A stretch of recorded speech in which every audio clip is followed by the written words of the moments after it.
Welcome to the God, Beer, and People series. Today we're in the book of Ezra, and I love this book. It's a book of revival and restoration.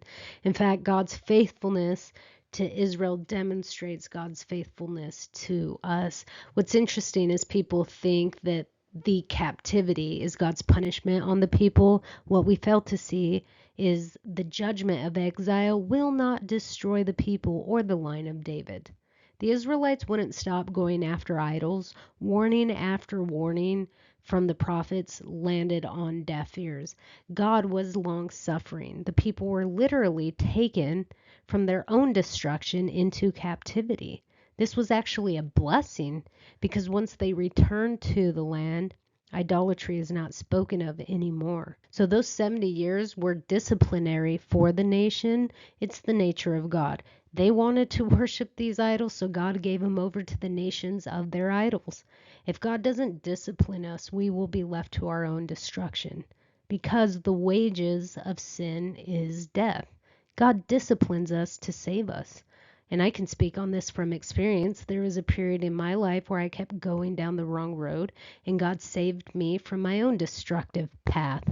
I was in my own captivity, and some people call it jail. That was a course correct in my life. If I would have stayed on the path I was on, I would have done far more damage in my life. And sometimes God sends us into captivity, and it's to preserve us.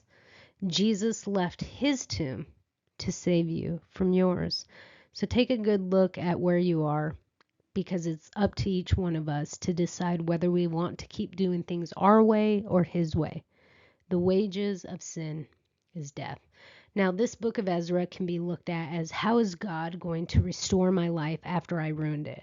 And you'll see that God is true to his word.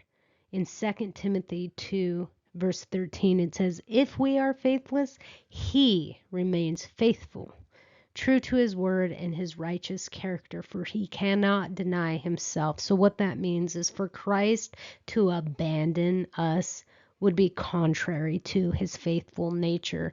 God did not abandon the nation.